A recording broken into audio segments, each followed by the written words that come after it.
Bienvenue à ce nouveau numéro d'entretien.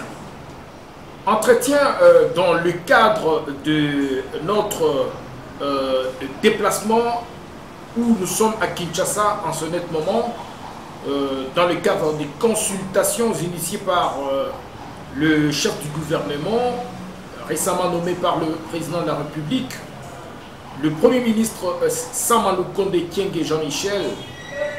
Nous avons rencontré quelqu'un. C'est une personnalité, une figure emblématique de la scène politique congolaise. J'ai cité Eugène Diomi Ndongala. Eugène Diomi Ndongala n'est pas présenté au public katangais, car vous le connaissez. Je vais devoir lui demander de pouvoir faire sa brève présentation, tout en retraçant les grandes étapes de tout son parcours. Président Diomi Ndongala. Bonjour, chers amis de la presse katangaise. Vous êtes aujourd'hui une figure de proue de cette presse qui parle d'elle au niveau national. Et donc pour nous, c'est dans ces modestes cadres pour essayer en fait d'aborder différentes questions concernant la vie nationale. Alors, il va devoir se présenter tout en retraçant les grandes étapes de tout votre cursus. Qui est Diomi Ndongala Eugène? Eugène Diomi Ndongala, c'est le président de la démocratie chrétienne. Je suis né pratiquement proche ici à Kinshasa, à Sonabata précisément, au Congo central, et ensuite l'université de Kinshasa, faculté de médecine. À la fermeture, je me suis déplacé, je suis allé en Italie où je fais la faculté de sciences politiques. Et je me suis pratiquement, j'ai obtenu un doctorat en sciences politiques de l'université de Rome. Et ensuite, c'est l'université qu'on appelle la Sapienza de Rome. Après mes études en Italie, je suis rentré au pays où nous avons entamé avec des amis une carrière politique. Nous avons commencé par la Conférence nationale souveraine. Nous avions été pratiquement avec tous les grands leaders, Papa Kumu Wakumwanda, Papa Mwando Simba. En fait, tous les grands, nous les avons côtoyés, et aussi les présidents de Mobutu, puisque quand nous sommes rentrés au pays, c'était le moment où ils démocratisaient le pays. Donc nous étions ce qu'on appelait, à la conférence nationale souveraine bien sûr, les jeunes turcs. Et donc notre carrière politique commence avec la conférence nationale souveraine. Nous avons créé la démocratie chrétienne. Nous avions été députés, nous avions été plusieurs fois ministres. Et ensuite, à l'arrivée de l'AFDEL, nous sommes entrés dans l'opposition. Et après, nous avons connu plusieurs arrestations pour des raisons politiques. Parce que notre leitmotiv, c'était le peuple d'abord, depuis toujours. D'ailleurs, notre parti s'appelle les partis des opprimés. C'est un parti qui a lutté pour le bien-être du peuple congolais et qui continue jusqu'à aujourd'hui à lutter. Allié principal de l'IDPS, nous sommes allés aux élections ensemble et nous avons obtenu la victoire. Ce qui dirait que pour moi, c'est Etienne Tshisekedi qui avait gagné les élections de 2011. Nous avons été côtoyés, nous avons été sollicités pour abandonner les combats d'Etienne Tshisekedi. Nous avons été élus pratiquement avec un raz-de-marée à Kinshasa en 2011. J'ai été élu député avec presque 80 000 voix. Et ensuite, nous n'avons pas voulu participer à ce Parlement parce que nous l'avons décrié en disant que le vrai élu était dehors et beaucoup ont été nominés. Et ensuite, nous avions aussi déploré le fait que la victoire d'Etienne Tshisekedi ait été volée. On a commencé par entamer des négociations politiques. Nous n'avons pas cédé. Nous avons voulu que Etienne Tshisekedi participe à ces négociations. Malheureusement, ceux qui détenaient l'impérium en ce moment-là nous ont contraints à ne pas accepter leur proposition pour me retrouver en prison pour des raisons politiques. Tout le montage qui a été fait aujourd'hui s'est démantelé. Nous avons démantelé tous les réseaux. J'ai obtenu une première victoire judiciaire sur le plan international avec la justice internationale, donc la Cour internationale des droits de l'homme de Genève nous a donné raison. Oui. Et sur place aussi, la procédure a été, disons, acceptée. Donc notre casier judiciaire est vierge, puisqu'ils ont voulu l'entacher par un montage politico-criminel. Malheureusement, Dieu nous a épargnés et aujourd'hui, notre comeback en politique est très rempli de beaucoup d'espoir, parce que l'espoir est permis et c'est cet espoir-là qui caractérise en fait notre optimisme des consultations que vous avez suivies, et ces consultations ont abouti à un résultat palpable, c'est-à-dire la nomination de son Excellence Sama comme Premier ministre, et donc nous sommes à ce point-là. Très bien. Un parcours assez copieux. Mesdames et messieurs, je rappelle que nous recevons sur ce plateau un jeune Diomine Dongala que vous connaissez très bien. Ce nom vous dit quelque chose. Il a eu à être arrêté sous le régime sortant. Il a purgé en prison. Parlez-nous un tout petit peu de... Pouvez-vous nous raconter un peu votre épopée en prison et des leçons que vous avez tirées? Nous avions été là pour des raisons politiques. Et c'est ça d'ailleurs qui nous a renforcés dans notre conviction. Il fallait qu'il y ait des Congolais qui résistent à la dictature, qui résistent à l'oppression pour qu'il y ait un véritable changement. La prospérité. Il y a plusieurs personnalités. Il y a le président Mokia, il y a le président Ewanga, et il y a l'honorable Vano Kiboko, Katanga. Donc il y a plusieurs personnes, parce qu'ils ont levé leur voix contraire à la voix du régime passé, ils se sont retrouvés en prison. Je crois qu'avec l'avènement d'un état de droit sous le président Félix-Antoine Tshisekedi, toute cette façon d'agir va s'arrêter. Le moment est venu où le Congo doit décoller, où le Congo doit connaître un nouveau tremplin, un nouveau élan qui permettrait à ce que le peuple congolais puisse trouver son compte, la prospérité d'avenir, et cela se fera par l'impulsion et l'instauration d'un état de droit. Donc il y a plusieurs questions que nous pouvons aborder, notamment sur le plan politique, sur le plan des gouvernances. Vous savez qu'on parle toujours des potentialités du Congo. On dit que le Congo, c'est l'un des pays les plus riches au monde, mais le peuple congolais vit une pauvreté inacceptable. On a lancé un processus qui tenait compte tout d'abord du peuple katangais. Nous avons travaillé avec les MAC. Les MAC, vous connaissez, non? Les MAC, oui, bien sûr, que dirigeait le président Paul Makonzo, que je salue en passant. Avec les MAC, nous avions lancé le projet qui devrait être soutenu par la CESCAM. C'est pourquoi nous étions les premiers ministres qui a pensé à la jeunesse katangaise. Nous avions à l'époque donné des concessions à l'exploitation artisanale des jeunes katangais pour qu'ils puissent s'organiser et s'organiser en coopérative plus tard, encadré par les CESCAM. Malheureusement, après notre départ du ministère de Mines, souvenez-vous, ces concessions que nous avions cédées en négociation avec la GECAMINE à la jeunesse katangaise ont été, disons, tout simplement récupérées et données à des multinationales étrangères, notamment chinois.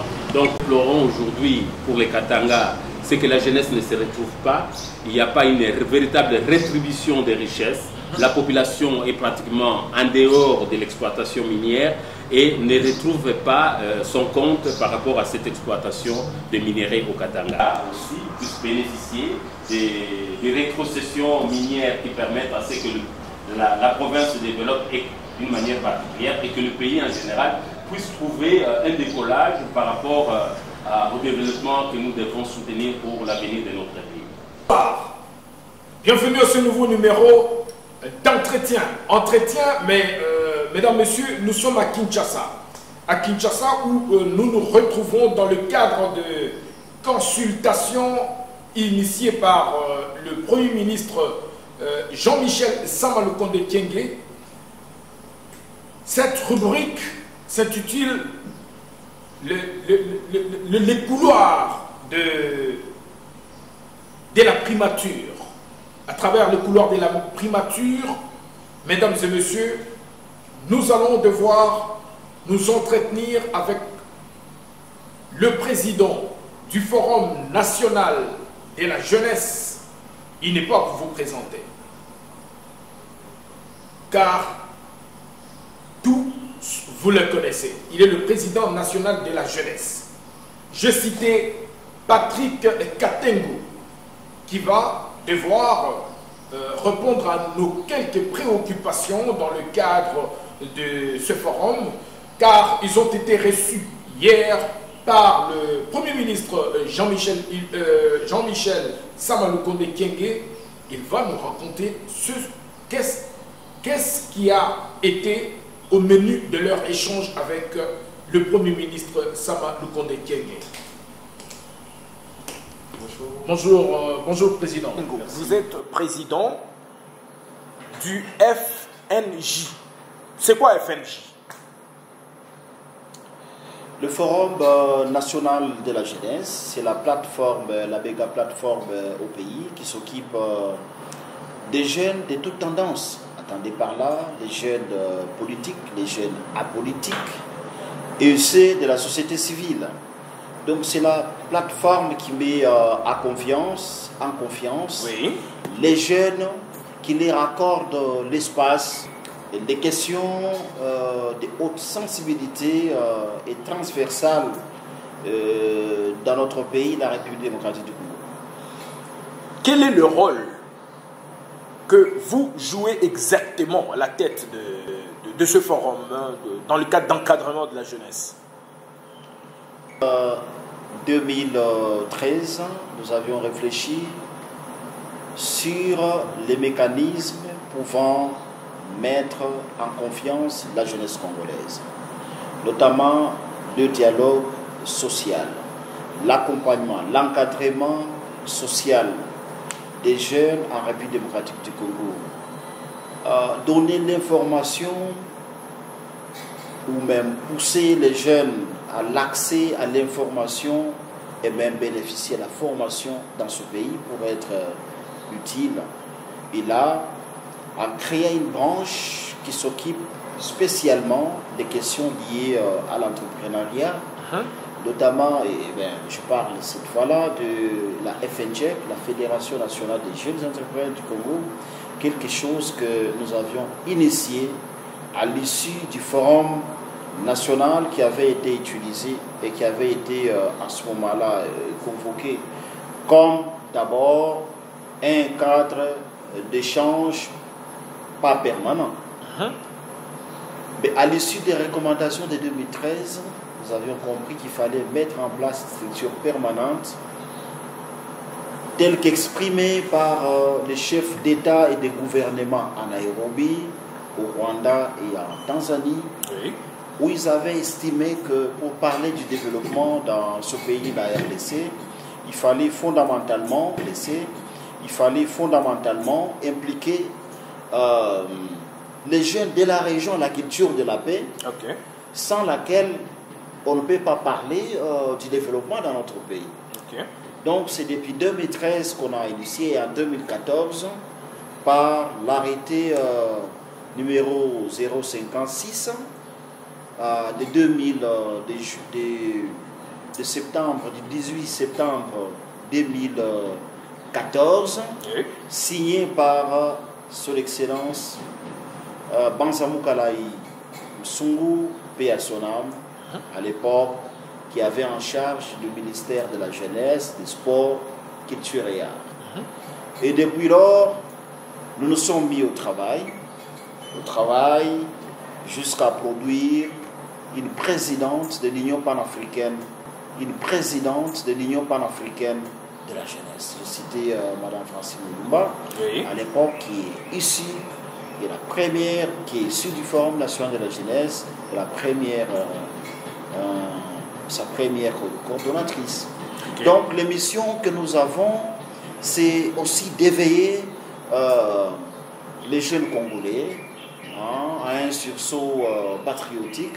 Okay. Donc ça doit être des jeunes qui aiment premièrement leur pays et qui vont tout faire pour, n'est-ce pas, et ne pas pratiquer des antivaleurs, notamment le tribalisme, qui bat aujourd'hui son plein. Et les jeunes, dont le chef de toute la jeunesse de la République on peut être aidé que par quelqu'un de sa tribu, que par quelqu'un de son coin, de son territoire, de sa chefferie. Et pourtant, il faut réfléchir grand. Réfléchir grand, c'est qu'il faut aller aux dimensions, au-delà des dimensions locales, tribales, ethniques et tout, mais réfléchir Congo. Mais quand moi je le dis comme ça, parce que je suis nationaliste et je n'empêche pas aux autres de réfléchir fédéralisme. Oui. Je ne réfléchis pas aux autres de penser à leur petit coin. Mais ce dont je ne peux pas être d'accord pour le moment, c'est, qu'est-ce que je peux dire? C'est la balkanisation du Congo, c'est la sécession. Ça, en aucun jour, moi je peux admettre, je ne peux jamais tolérer ça. Et donc nous sommes dans ce schéma-là, et avec des contextes par moments particuliers qu'il faut adapter notre message. Mais nous restons nationalistes, nous aimerions que les Congolais, les jeunes participent à la cohésion et même à l'unité nationale. C'est l'une des missions dévolues au Forum national de la jeunesse. De participer de la jeunesse, de participer à renforcer le pouvoir de l'État. Okay. Dans notre pays, de respecter les institutions de la République, de collaborer avec les institutions de la République. Et je vous dis que c'est de cette manière que nous devrons cette fois-là avoir un pays fort, des institutions fortes, oui, et non pas des individus forts dans ce pays. C'est aussi l'une des missions et de nos missions en tant que Forum national de la jeunesse. Et notre mission, c'est aussi de promouvoir le gender, les genres.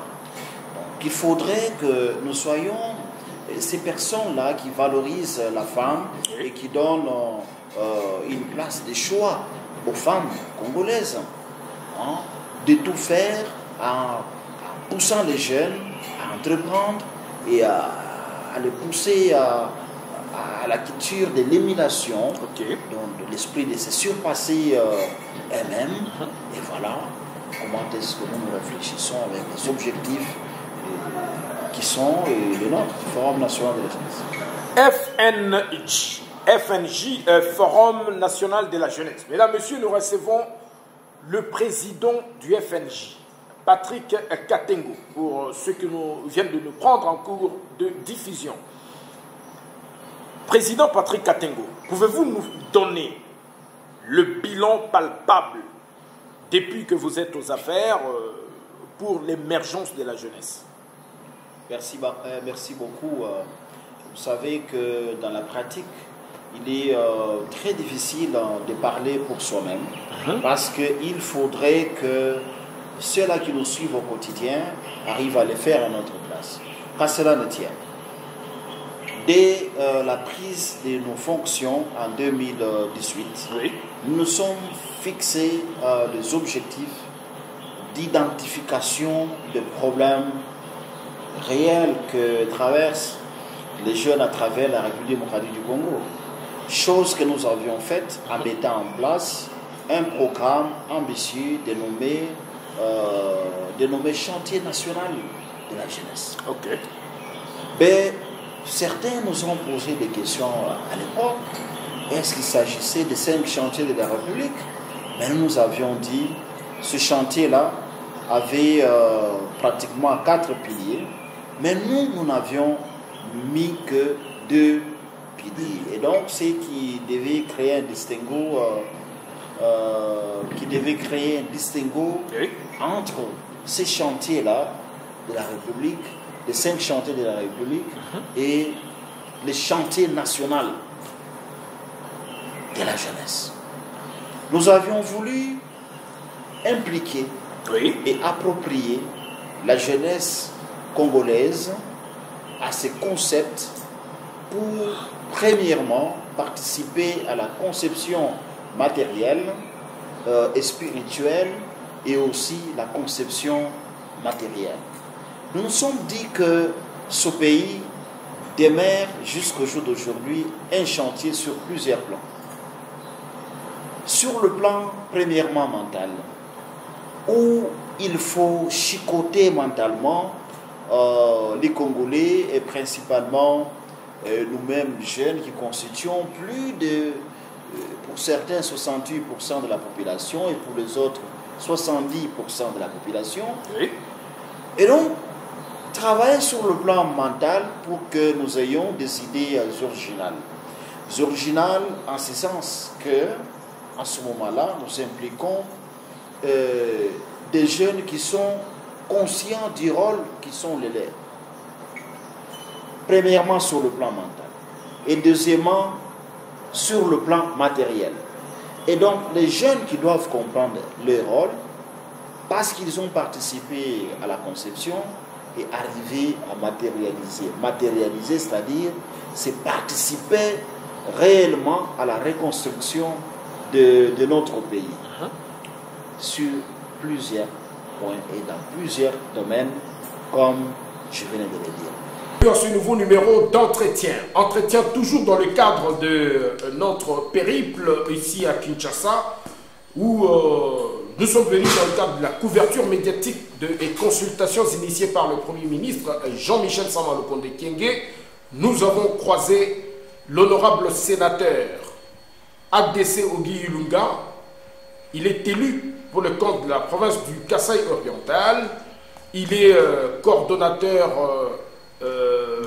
national adjoint de... chargé des questions politiques. Chargé des questions politiques du Rassemblement des démocrates tshisekédistes RDT en sigle. Et nous vous avons vu entrer en pompe avec votre groupe, Sylvain Mutombo, et vous avez été chef de cette délégation. Au menu de votre échange avec le Premier ministre, qu'est-ce qu'il en peut retenir? Oui, ce qui était comme échange avec le président de la République après sa nomination. Oui. Il nous a parlé, il nous a fait la synthèse de ce qu'ils avaient parlé avec le président de la République. Il faut que ce soit un gouvernement d'union nationale, donc un gouvernement où on va retrouver la représentativité, comme dit la Constitution nationale. Oui, oui. Donc l'équilibre géopolitique. Oui. On doit retrouver toutes les couches sociales, les handicapés, les personnes vulnérables, les personnes vivant avec handicap. Donc toute la couche sociale doit se retrouver dans ce nouveau gouvernement. Et les critères, vous le savez, les critères, c'est des compétences, avoir la bonne moralité. Oui. Et voilà, donc je pense que pour avoir un ministère, il faut avoir au moins 8 députés nationaux ou 8 parlementaires. Mais malheureusement, nous n'avons pas 8 députés, nous n'avons pas 8 parlementaires. Nous n'avons au niveau national, nous n'avons qu'un seul sénateur dont je fais partie. Mais vous êtes quand même allié de l'UDPS, de première heure, bien évidemment. Bien sûr, c'est dans ces cadres-là que nous sommes allés pour montrer au Premier ministre que nous sommes vraiment les alliés de premier rang de l'UDPS. Nous avons tous mouillé le maillot. Nous avons soutenu la candidature à l'époque du président Félix Tshisekedi Antoine, et puis nous l'avons accompagné jusqu'à l'alternance du pouvoir. L'union sacrée pour la nation, l'union sacrée de la nation, quelle lecture faites-vous de cette union sacrée de la nation? vous en tant que parlementaire? Oui. L'union sacrée de la nation, c'est un esprit qui rassemble tous les Congolais, sans distinction. Il n'y a plus question de cash, FCC, ça n'existe plus. Donc, cette étape est déjà passée. Maintenant, observons, attendons la formation du gouvernement et que ces gouvernements-là soient investis à l'Assemblée nationale, où nous avons déjà la majorité parlementaire. Donc, disons, quand on parle de la majorité parlementaire, c'est-à-dire on voit la chambre basse et la chambre haute. Oui. Voilà. Mais le Premier ministre va être investi, c'est à l'Assemblée nationale qui est la chambre basse. Une certaine opinion pense que l'Union sacrée de la nation, c'est un conglomérat des opportunistes politiques voués à soutenir un nouveau régime ayant comme ambition de rester seul maître à bord au sommet de l'État. Donc, et ce pour une longue durée. Quel est votre point de vue? C'est leur droit et liberté de penser. Voilà, je ne peux pas... C'est un droit qui est garanti dans la Constitution. Si nous remarquons l'article 22, je crois, jusqu'à 25, c'est leur droit. Ils ont leur droit, mais nous voyons déjà que c'est un esprit, comme je viens de vous dire, qui rassemble tous les Congolais pour, je crois, donc, pour le décollage socio-économique de la République. ADC Ogi Ilunga est sénateur pour le compte de la province du Kasaï oriental. Le Kasaï oriental, il y a plein de problèmes, beaucoup de problèmes. Il y a aussi un problème d'insécurité. Donc le Kasaï est buté à un sérieux problème d'insécurité. Quel remède peut-on envisager à ces sujets? Il y a de cela 72 heures. Dans mes prérogatives que la Constitution me donne, oui. Donc la Constitution me donne le pouvoir d'aller vers les autorités, que ce soit les autorités politiques, judiciaires, militaires, policières. Alors j'étais allé voir le numéro 2 de la police, qui est le général Mouchid Yav Patience, le commissaire général adjoint chargé des opérations. Okay. Alors quand je suis allé le voir, je lui ai posé le problème. Il a ce qu'il m'a dit. Il m'a répondu que c'est un problème du gouvernement central. C'est le gouvernement central qui doit prendre ses responsabilités. Donc en dotant la police de la logistique, c'est-à-dire le véhicule, les armes pour dissuader la population en cas de manifestation. Mais il m'a promis seulement pour les tenir. Parce qu'au Kasaï oriental, les policiers, parfois dans le territoire, tu vas remarquer que quelqu'un est policier seulement avec l'arme. Il y a des policiers qui portent même des tenues civiles. Alors, voilà. Donc, de ce côté-là, il m'a promis de le faire. Et en tant que sénateur, j'ai le pouvoir d'interpeller les membres du gouvernement. Il m'a demandé de faire ce travail-là. Je lui ai dit oui. D'abord, je voulais vous écouter, parce que c'est lui l'autorité principale chargée des opérations. Alors, il a ce qu'il m'a dit. Et moi, j'attends maintenant le nouveau gouvernement. Comme les autres, ils expédient déjà des affaires courantes. Alors, à la rentrée, et je pense que le ministre de l'Intérieur, même de la Défense, seront interpellés par moi. Je verrai quel est l'outil que je veux mettre en place pour les exécuter. Ça va être une question écrite, une question orale avec débat, interpellation ou question d'actualité. Voilà, on verra à la rentrée de la session du 15 mars. Très bien. Alors, honorable sénateur, l'eau, c'est la vie, dit-on. Au Kasaï oriental, c'est l'une des grandes priorités. Vous, en tant que sénateur, quelle piste de solution proposez-vous, pouvez-vous proposer aux autorités? Oui, moi je n'ai pas de piste de solution, mais je suis un contrôleur. Donc je suis obligé d'aller vers les membres du gouvernement ou soit les entreprises de l'État qui s'occupent de l'eau. Le problème de l'eau au Kasaï oriental, c'est le problème de l'électricité. Quand il n'y a pas d'électricité, la régie des eaux n'a pas le moyen de servir l'eau à la population. Alors, à mon niveau, qu'est-ce que j'avais fait? J'ai interpellé tout d'abord le ministre Eustache, le ministre sortant. Je l'ai interpellé au Sénat. Et quand je l'ai interpellé, quand même, après un bout de temps, comme il n'avait pas répondu à ma question de transport du courant électrique que la SACIM, la société d'exploitation des diamants des Chinois, avait cédé au gouvernement provincial, le 4 MW de Toubitoubidi. Voilà, comme ça, il ne m'avait pas répondu. Alors, j'avais initié à l'époque une question écrite et il m'a répondu. Avant qu'il me réponde, il y avait déjà un contrat de partenariat entre la direction générale de la SNEL et la direction générale de la dite société. Ils ont signé, vous voyez, et après, le ministre m'a répondu par mes questions écrites, m'orientant vers le directeur général de la SNEL. Vous allez remarquer, j'ai intervenu sur Top Congo pour,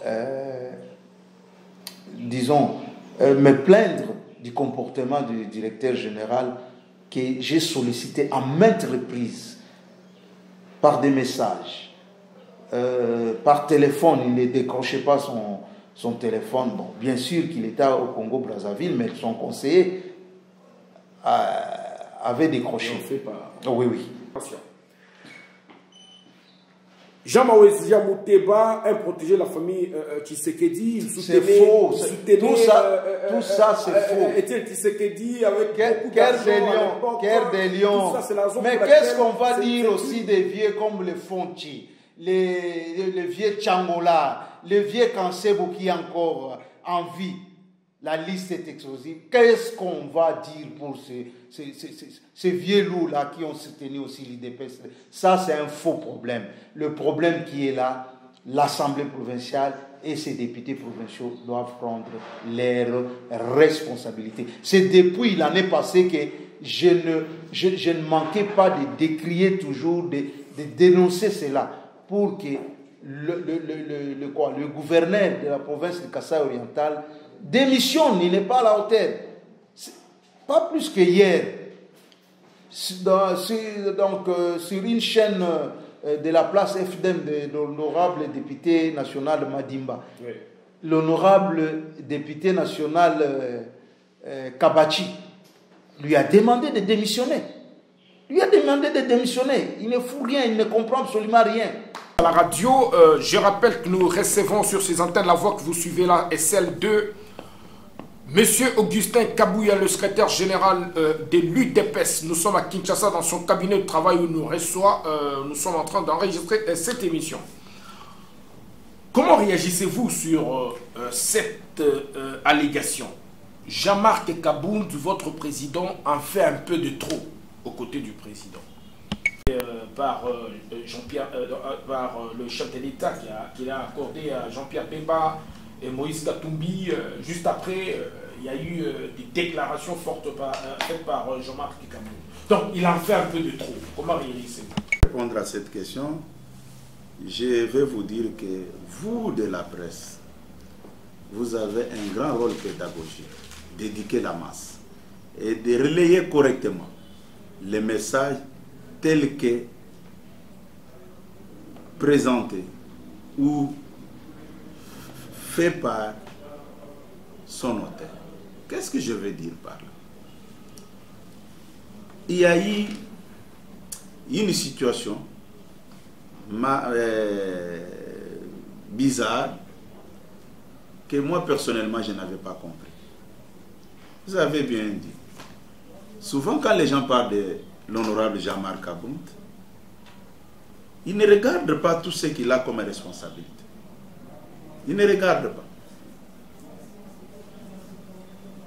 Dans cette affaire, il y avait 3 présidents des partis politiques. Dans ce que vous dites là. Il y avait un président de la République en fonction et 3 présidents des partis politiques. Quittons d'abord les sentiments, des émotions des individus devant nous. Mais parlons d'abord des responsables politiques. Jean-Marc Abound, président national de l'IDPS. Jean-Pierre Mbemba, président national du MLC. Et Moïse Katumbi, président national de l'ensemble. Dans cette affaire, le président de la République n'est pas tombé du ciel. Il a sa famille politique. Sa famille politique s'appelle l'IDPS. Il dit, bon, vu mon rang, je préfère que le président de mon parti soit là. Quel est le mal qu'il avait fait? Et maintenant, vous parlez de déclaration de troupes. Mais le président du parti, M. Jean-Marc Abound, député national, premier vice-président de l'Assemblée nationale, n'a commis aucun péché. En tant que président d'un parti politique, il sort d'une audience. Et quand il fait la restitution de ce qui a été dit dans la réunion, à la base, et à ses collègues députés, ça gêne en quoi? Qui est habilité à Lubumbashi, à Mikobi? Non, je viens de vous dire ici. Personne ne peut dire qu'il est membre du gouvernement s'il n'a pas une ordonnance présidentielle qui le désigne pour faire partie du gouvernement.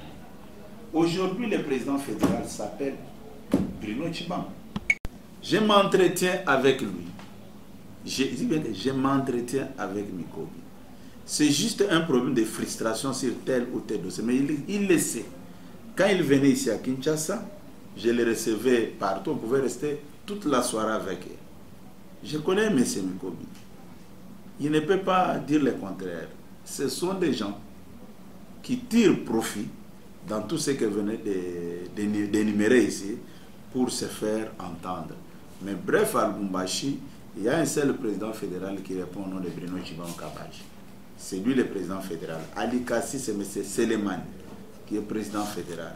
Il y a Bruno Tshibanda qui se réclame de fédéral, qui est fédéral, de l'UDPS Lubumbashi, et une autre fraction de Mikobi, un groupe de Mikobi qui s'est dit fédéral. On n'arrive pas à comprendre qui est finalement Lubumbashi, le fédéral de l'UDPS. Si que vous avez un rôle pédagogique à éduquer la masse, la confusion est entretenue par vous de la presse. C'est vous qui êtes à la base de tout ce qui se passe. Comment je vais vous expliquer? Aujourd'hui, si quelqu'un va à l'hôtel de ville de Kinshasa ici, il dit que c'est moi le député et c'est moi le gouverneur de la ville. Est-ce que le gouverneur actuel, Jean-Tini Ngobila, peut aller crier oh non, il y a telle personne qui s'est fait appeler gouverneur? La réponse est non.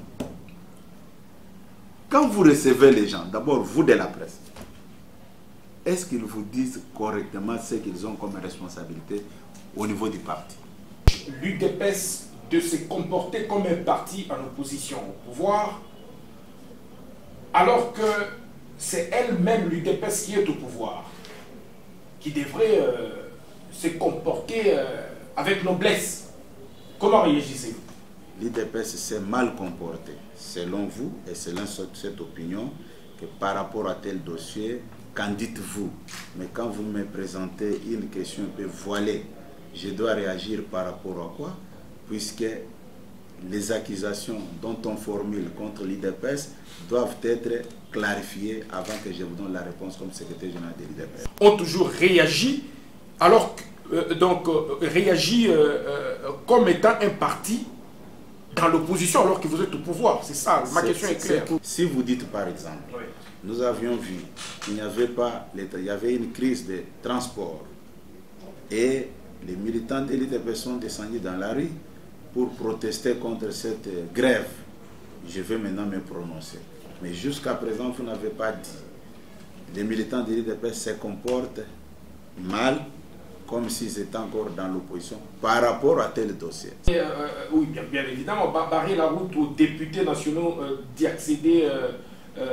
d'accéder au Parlement, les cas passés, le mariage avant ou pendant le mariage FCC Cash, le dossier Janine Mabunda, il y a eu des troubles ici dans la capitale.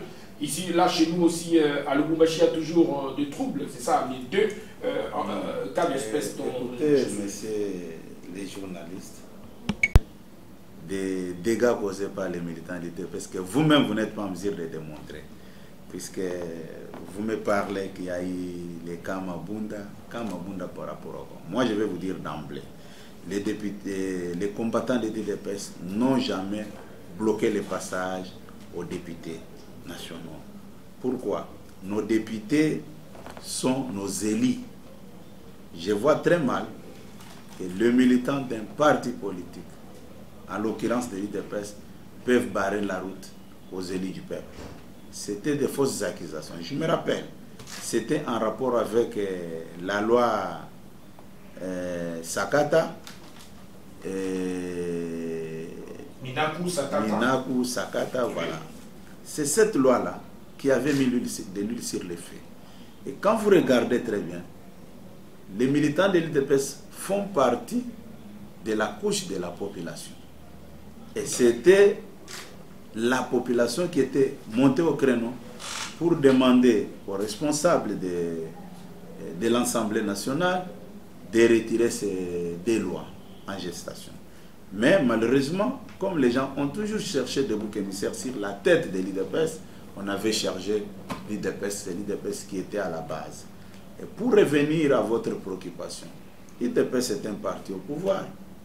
Mais quand l'IDPS constate que quelque chose ne va pas, pour ne pas être accusé de la haute trahison, c'est comme ça que l'IDPS souvent a toujours tiré la sonnette d'alarme pour éveiller les gens. Voilà, on se dirige vers les trous. Puisque nous ne pouvons pas cautionner quelque chose parce que nous avons des ministres dans le gouvernement, non. Ça a été la démarche de l'IDPS. Je peux vous donner un petit exemple. Avec nos amis de l'ANC en Afrique du Sud, ils ont toujours organisé des manifestations, ils ont toujours protesté. C'est depuis 1990 qu'ils sont au pouvoir. Mais je n'ai jamais vu les journalistes qui se mobilisent avec leurs caméras pour aller vers l'ANC et poser toutes ces questions. Mais quand il s'agit de l'IDPS, c'est tout le monde qui est mobilisé et je comprends seulement. Vis-à-vis des caciques du régime passé et autres dinosaures qui vous ont rejoint au sein de l'Union sacrée de la nation. Monsieur journaliste Jean-Richard, je vais vous dire une chose. C'est un petit conseil que je peux vous prodiguer. Je vous en prie. Nous avons fait 37 ans dans l'opposition et nous connaissons très bien les poids de la politique d'exclusion. Mais il n'avait pas dit que j'accepte tel sauf tel. Non, il n'a jamais dit ça. Moi, je peux vous rassurer, messieurs les journalistes, le système politique actuel mis en marche par son Excellence, Monsieur le Président de la République, a des garanties et a de l'avenir. Moi, je peux conseiller nos amis politiciens qui pensent qu'ils sont saints et les autres sont des démons, d'arrêter avec les discours-là. La politique d'exclusion ne paye pas. C'est une politique que nous connaissons ses limites. Aujourd'hui, l'IDPS au pouvoir, nous ne pouvons jamais appliquer cette politique-là. Nous voulons que tout le monde arrive et travaille sans voler et sans dilapider des richesses de ce pays. Personne ne peut dire aujourd'hui qu'il n'a jamais collaboré avec M. Joseph Kabila. Tout le monde a collaboré avec Joseph Kabila. Et ils savent là où ils ont laissé le pays, là où ils avaient laissé le pays, quand ils étaient tous avec Joseph Kabila. Et nous, au niveau de l'IDPS, nous avons aussi collaboré avec Kabila pour déraciner son système. C'est très important. Au départ, les gens nous accusaient, ils ont trahi, ils ont accepté de marcher avec Joseph Kabila. C'est un acte de haute trahison. Mais le chef de l'État avait sa stratégie. Et aujourd'hui, le régime Kabila appartient au passé. Nous ne sommes pas là pour se faire des jugements autour de tel ou tel dossier. Mais ce qui est plus important, c'est d'accepter tout le monde comme nous les avons tous acceptés. Nous mettons un point final à notre entretien spécial aujourd'hui à Kinshasa, à son cabinet, le secrétaire général de l'UDPS, Augustin Kabouya, que nous avons rencontré aujourd'hui pour qu'il éclaire la religion de l'opinion publique katangaise tout entière sur toutes les questions. Toutes vos questions, je les ai posées. Si vous avez d'autres, les coordonnées téléphoniques sont affichées au bas de votre écran, comme d'habitude. Vous nous appellerez et puis il aura toujours à répondre à d'autres questions au prochain numéro. Jean-Richard Cœur des Lions, Kachita, c'est bien moi. Pour ceux qui nous suivent à la radio, Phoenix Université de Ninelou. Nous vous remercions pour la disponibilité dont vous nous avez témoigné, de pouvoir suivre cette émission en intégralité. Monsieur le secrétaire général, Augustin Kabouya, nous vous remercions pour la disponibilité d'avoir éclairé la religion de l'opinion publique katangaise tout entière.